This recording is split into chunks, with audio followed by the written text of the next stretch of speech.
on entre dans une alliance par la mort. Quand je prends un animal, je le coupe, l'animal est tué. Et l'un des morceaux représente l'une partie. Et l'autre morceau représente aussi l'autre partie prenante. Donc on entre dans une alliance par la mort. Il faut mourir pour entrer dans une alliance. Et la mort, elle est symbolisée par la victime qui est là en place. L'alliance représente un engagement irrévocable. L'alliance que Dieu traitait avec Abraham, c'était un engagement irrévocable de Dieu avec Abraham. Et le fait déjà de couper une alliance en deux, c'est déjà l'image de la souffrance de Christ sur la croix. Puisque l'alliance que nous avons avec Dieu, cette alliance est basée sur le sacrifice expiatoire de Jésus sur la croix de Golgotha. Il est mort. Je dis, on entre dans une alliance par la mort. Dieu, quand il entre dans une nouvelle alliance avec nous, il entre dans cette alliance par la mort. Ça veut dire quoi? Ça veut dire, Jésus, Dieu qu'il était, s'est donné lui-même. Dieu est mort.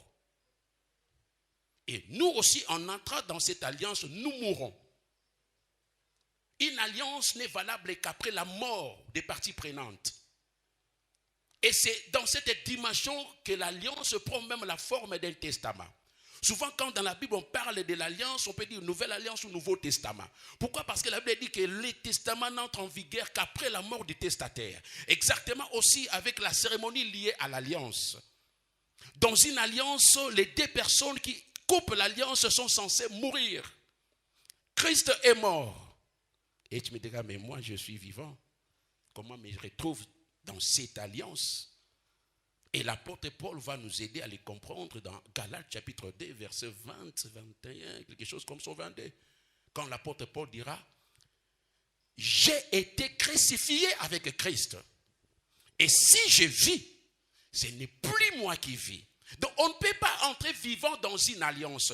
Quand tu entres dans une alliance, tu es mort. À vrai dire, nous sommes morts dans notre ancienne vie.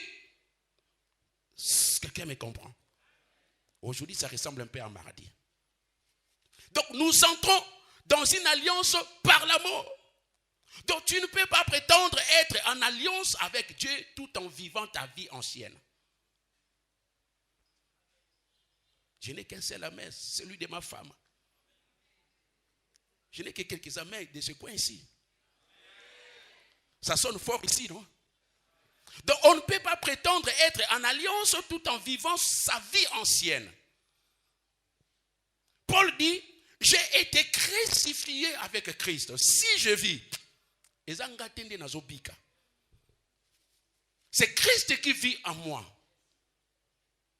Quand on coupait l'animal en deux, chaque partie prenante pouvait se dire, en voyant l'un des morceaux coupés, je suis mort.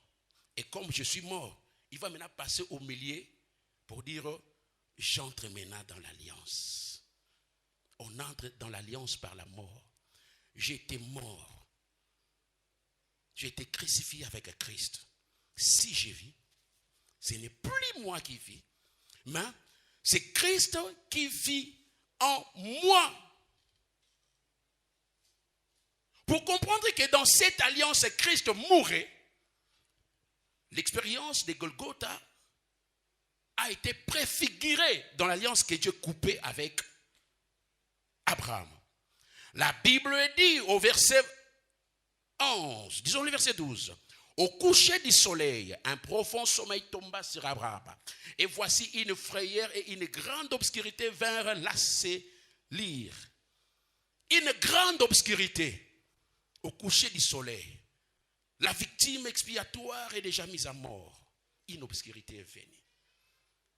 C'est l'image de cette obscurité qui avait envahi le monde le jour où Christ a dit, Père, je remets mon esprit entre tes mains. La Bible dit, ce jour-là, il y avait une grande obscurité sur le monde entier. Parce que Christ est mort. Et ici, il y a une mort qui est constatée. Une obscurité également il y est. Vous savez, quand Christ est mort dans ta vie, c'est qu'il y a une obscurité.